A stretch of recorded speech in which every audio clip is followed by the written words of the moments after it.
태국 목장을 섬기고 있는 백설공주 양재정입니다.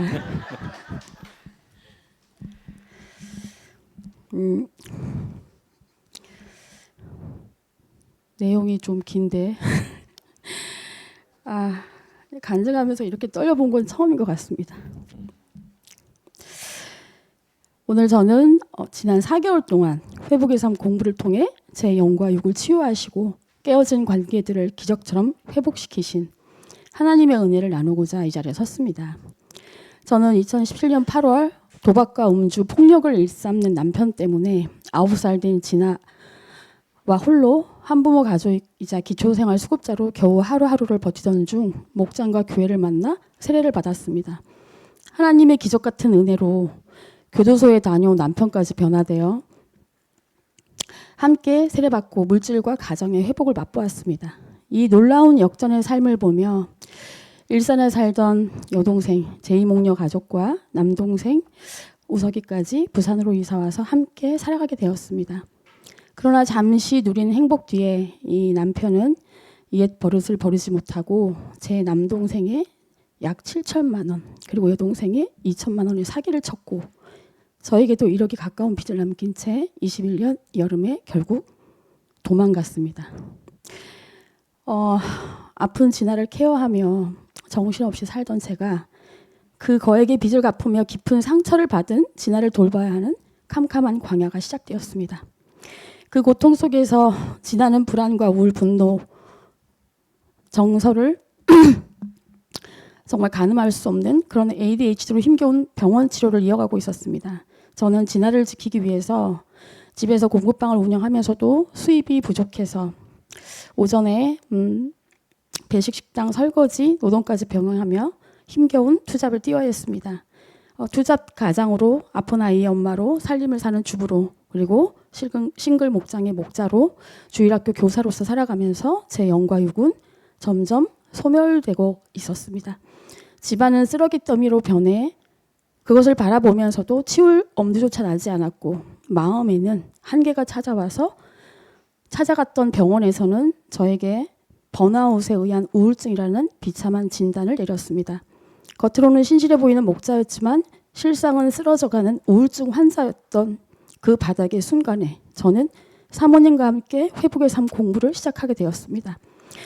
그리고 하나님은 이 삶 공부를 통해서 제 삶에 엉킨 실타래를 풀어가시며 치유와 회복을 위한 5가지 기적을 행하기 시작하셨습니다. 너무나 많았지만 5가지로 줄였습니다. 첫 번째는 아들 진아를 향한 제 이 묶인 마음의 해방입니다. 진아는 임신 32주 만에 1.17kg로 태어난 극소 저체중아였습니다. 태어날 때부터 심실 중격 결손과 폐동맥 협찬을 진단받았기에 혹시라도 잘못될까봐 늘 긴장과 불안 속에 진아를 키워왔습니다. 제가 존재하는 이유는 오직 진아 때문이었습니다. 아이가 느린 것이 다 내 탓인 것만 같아 죄책감과 강박으로 아이를 지나치게 통제하고 간섭했습니다. 불안한 가정과 사춘기로 진아의 분노와 거친 행동이 저를 힘들게 했고 그때마다 저는 빛의 속도로 폭언과 화를 쏟아내며 후회하고 회개하기를 반복했습니다. 삶 공부를 하던 중 하나님은 왜 제가 진아에게 그토록 묶여 있었는지 깨닫게 하셨습니다. 지워버리고 싶은 아빠의 흔적이 아이를 힘들게 할까봐 냉혹한 세상 속에서 내 아이가 상처받을까봐 두려웠던 제 안의 쓴뿌리 기대감을 보게 하신 것입니다. 어느 날 출근을 하며 운전을 하던 중 하나님께 어떻게 해야 진아와의 관계가 회복되겠냐고 물었을 때 하나님은 즉시 제 과거의 부끄러운 죄들을 떠올리게 하셨습니다. 그리고 몸둘 바를 몰라 하던 저에게 저를 정죄하라는 것이 아닌 저와 더 가까워지고 싶으셔서 사랑으로 저에게 말씀하셨는데 추악한 너를 내가 조건 없이 용서하고 사랑했으니 너도 네 기준으로 타인을 판단하고 정죄하지 말고 나처럼 사랑으로 대하라는 음성이었습니다. 그 대상이 바로 진아였습니다. 이후 진아의 언행 앞에 즉각 반응하기보다는 속으로 하나님 이 상황에서도 제가 사랑으로 품어야 하나요? 라고 먼저 묻기 시작했습니다.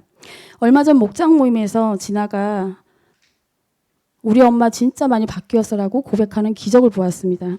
진아는 나를 꺾으시고 다듬으시는 하나님의 최고의 도구이고 진아는 자신의 소명을 최선을 다해 하고 있음에 감사했습니다.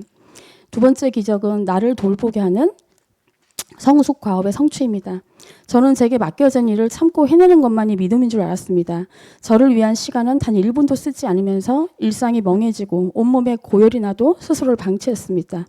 이때 사모님과 함께 읽으며 나누었던 예수님 마음 담기라는 책은 제게 엄청난 영적 깨달음을 주었습니다. 저는 어릴 적 자라온 불안정하고 아픈 환경 때문에 마땅히 누리고 거쳐야 했을 성숙 과업들을 제대로 이루지 못한 채 몸만 어른이 되었던 것입니다. 채워지지 못한 결핍이 우울증과 번아웃이라는 경고 등으로 나타난 것이었습니다.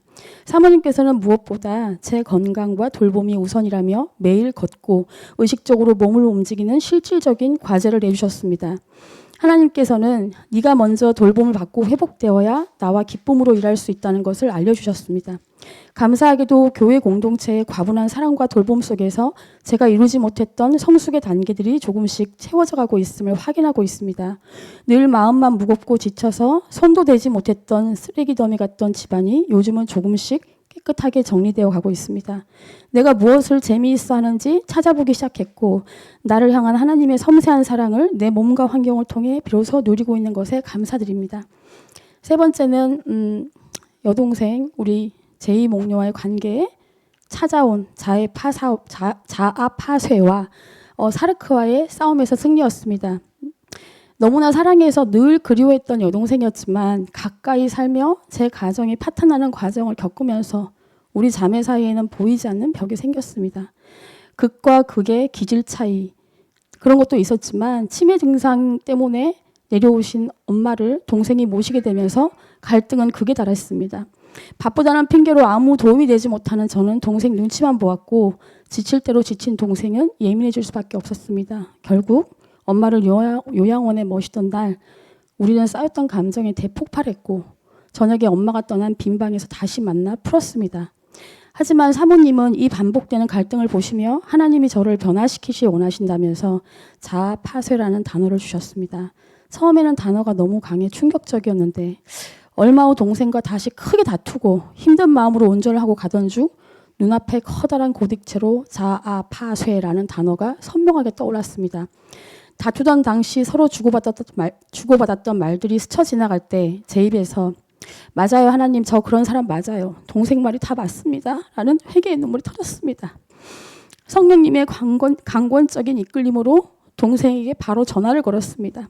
알고 보니 동생이 저를 차단했다가 차단을 막 풀자마자 귀신같이 전화가 연결된 것이었습니다.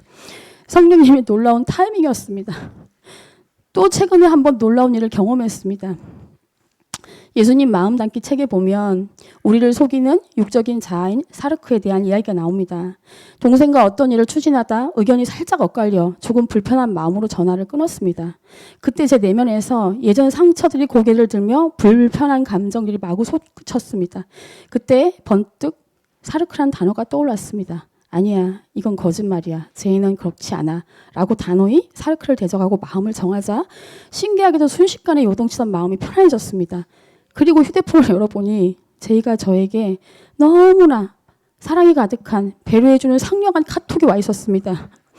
서로 회복의 삶을 마친 후였고 이미 동생은 엄청난 변화와 회복을 보여주고 있었는데 성령님께서 그 짧은 시간에 우리 자매 모두를 만지시며 하나님의 마음으로 모아주셨음을 깨닫고 놀라운 은혜를 찬양했습니다. 네 번째 기적은 용서할 수 없었던 이들을 향한 기도 응답입니다. 매주 삶 공부를 마칠 때마다 용서의 대상에 이름을 넣고 기도문을 읽었습니다.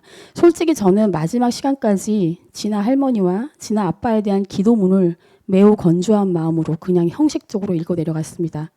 그들은 수급비로 살던 저를 부정수급자로 신고해서 3천만 원의 환수금에 빚을 지게 했고 저를 감옥에 보내 진아를 빼앗으려 했던 이들이었기 때문입니다.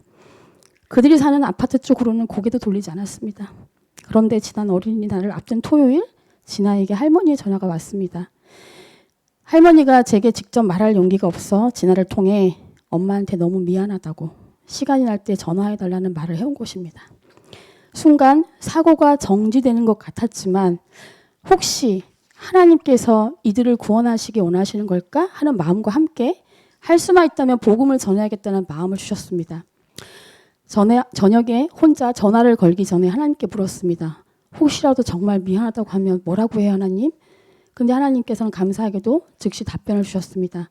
긴장된 마음으로 전화를 걸었을 때 할머니는 진아가 중학교 1학년 때 개복 수술을 해야 했는데 수술비가 없어 돈을 빌렸습니다. 그때 할머니는 저에게 차용증을 쓰게 했고 보험금을 받아서 갚으라고 저를 추심했습니다. 그런데 그때 그 일이 마음에 걸린다며 저한테 사과를 했습니다. 그때 저는 하나님께서 주신 응답으로 대답했습니다. 저는 다 잊었으니 신경 쓰지 마세요. 그랬더니 저에게 네가 진아를 키운 게 참 다행이다. 잘 키워줘서 고맙다. 그리고 네가 보고 싶다고 말했습니다. 형식적인 기도에도 신실하게 응답하셔서 정말 상상을 초월하는 이런 기적을 행하시고 제 삶에 묶인 실타래를 풀어주시고 그들을 향한 이 묶인 마음에 자유를 주신 하나님의 크신 사랑을 찬양합니다. 5번째는 남동생의 상처를 보게 하시고 진정한 용서를 이끌어내 주신 은혜입니다. 여동생 가족이 부산으로 내려오기 몇 달 전 제 남동생이 먼저 부산으로 내려왔습니다. 남동생은 매형을 친형처럼 전적으로 믿고 의지하며 함께 일했습니다. 하지만 참담하게도 돈 7천만 원을 진아 아빠가 가혹하게 편취하는 사기 사건이 발생했고 그 일로 제 남동생과 저는 오랜 세월 원수가 되어 완전히 담을 쌓은 채 살게 되었습니다.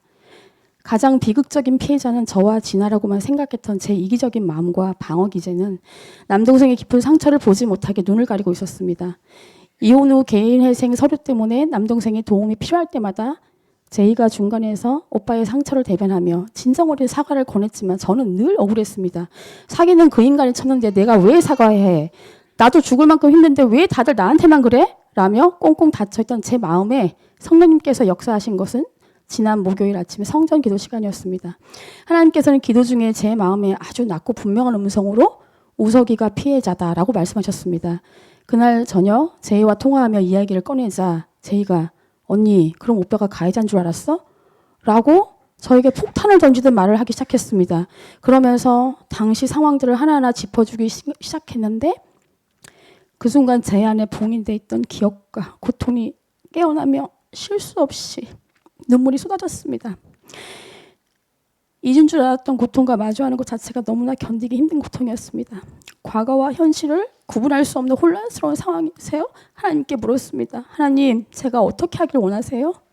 하나님께서는 아득히 들려오는 제2의 목소리를 통해 남동생의 상처를 알려주셨습니다. 믿고 의지했던 매형에게도 배신당했지만 누나에게도 배신당했다고 느꼈을 남동생의 그 깊은 배신감과 아픔이 제 가슴을 쳤습니다. 하나님은 제게 남아있는 마지막 응어리까지 직면하게 하시고 완벽하게 치료하기 원하셨던 것입니다. 저는 여동생과 전화를 끊고 즉시 남동생에게 전화를 걸었습니다. 왜? 라고 묻는 남동생의 퉁명스러운 목소리에 목이 메었지만 쏟아지는 눈물 속에서 우석아, 그때 누나가 정말 미안해 라며 진심 어린 사과를 했습니다. 비록 남동생은 할 말이 없다며 이만 끊자 하고 차갑게 전화를 끊어버렸지만 제 마음에는 말할 수 없는 자유와 평안 그리고 말로 표현할 수 없는 감사가 넘쳤습니다. 남동생과 통화 후 제이에게 이 사실을 전하자 곧바로 달려와서 위로와 축복의 마음으로 저를 한참 동안 꼭 안아주었습니다. 그동안 저와 남동생 사이를 회복시키기 위해 중간에서 엄청 애를 써준 제이가 너무나 고마웠습니다. 남동생의 상처와 진심으로 공감하고 아침에 사과할 수 있도록 저를 이끌어주신 성령님의 완벽한 치유의 손길이었습니다. 사실 저는 요 며칠 동안 내 안에 여전히 상처가 많고 부족한데 이 회복의 삶 간증을 할 수 있는 자격이 있는가 하는 생각에 마음이 무거웠습니다. 하지만 하나님께서는 나의 연약함과 상관없이 끝까지 저를 주목하시고 제 삶의 모든 묶인 것들을 풀어내시며 이 놀라운 간증의 자리에 저를 세우셨습니다. 특히 이 길고 고단했던 치유의 여정을 사랑과 기도로 묵묵히 이끌어주신 사모님께 머리 숙여 깊은 감사를 드립니다. 매주 제 상처를 공감해 주시고 저보다 저를 더 신뢰하고 격려해 주셔서 저도 용기 내어 마지막까지 달려올 수 있었던 것 같습니다. 그리고 제 회복을 도와주고 격려해 준 동생과 진아에게도 감사를 전합니다.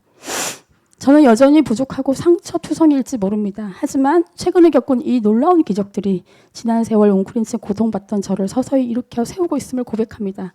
이제 조금씩 회복되고 있는 제 삶을 통해 또 다른 깨어진 영혼들을 치유하고 회복시키실 살아계신 하나님의 위대한 일을 기대합니다. 이 모든 일을 행하시고 영육을 회복시키신 하나님께 모든 감사와 찬양과 영광을 올려드립니다. 하늘의 복 많이 받으세요. 아멘.